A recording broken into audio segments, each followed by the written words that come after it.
ជំរាបសួរនាងខ្ញុំឡៅដាណេពី Ospai Migration and Education ថ្ងៃនេះសូមចែករំលែកជាមួយបងប្អូនទាំងអស់គ្នាអំពីពេលវេលាដំណើរការនៃទិដ្ឋាការនិងការរំពឹងទុកអ្វីទៅដែលហៅថាពេលវេលាដំណើរការនៃទិដ្ឋាការឬជាភាសាអង់គ្លេសដែលគេហៅថា Visa Processing Time ពេលវេលាដំណើរការនៃទិដ្ឋាការគឺជាពេលវេលាដែលក្រសួងមហាផ្ទៃប្រើប្រាស់ដើម្បីធ្វើការសម្រេចចិត្តលើការផ្ដល់ទិដ្ឋាការឲ្យអ្នកដាក់ពាក្យស្នើសុំទិដ្ឋាការគ្រប់រូបពេលវេលាដំណើរការនៃទិដ្ឋាការនីមួយៗគឺមានរយៈពេលខុសៗគ្នាលោកអ្នកអាចចូលទៅកាន់គេហទំព័ររបស់ក្រសួងមហាផ្ទៃដើម្បីពិនិត្យមើលព័ត៌មានលម្អិត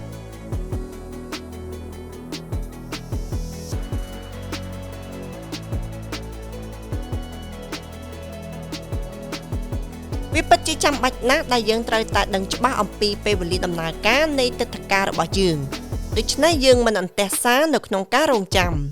ចំណុចនេះគឺកាន់តែសំខាន់ណាស់នៅពេលដែលបងប្អូនធ្វើការជាមួយភ្នាក់ងារអន្តោប្រវេសន៍បន្ទាប់ពីសំណុំរឿងរបស់អ្នកបានដាក់ទៅកាន់ក្រសួងមហាផ្ទៃរួចរាល់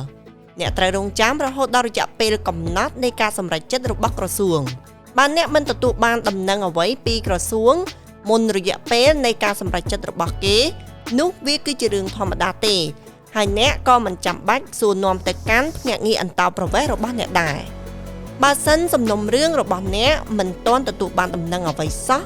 លើសពីរយៈពេលនៃការសម្រេចចិត្តនោះអ្នកអាចសួរនាំភ្នាក់ងារអន្តោប្រវេសន៍ដើម្បីឲ្យគេសួរទៅកាន់ក្រសួងមហាផ្ទៃនៅពេលបងប្អូនធ្វើការជាមួយ Ospai Migration and Education យើងតែងតែធ្វើការយ៉ាងយកចិត្តទុកដាក់និងសួរនាំទៅកាន់ក្រសួងមហាផ្ទៃជំនួសអតិថិជនគ្រប់រូបបន្ទាប់មកយើងផ្ដល់ដំណឹងជូនពួកគេជានិច្ចដូច្នេះប្រសិនបើលោកអ្នកមិនបានឮដំណឹងអ្វីសោះពីយើងនោះមានន័យថាមិនមានព័ត៌មានអ្វីថ្មីលើសំណុំរឿងរបស់អ្នកឡើយ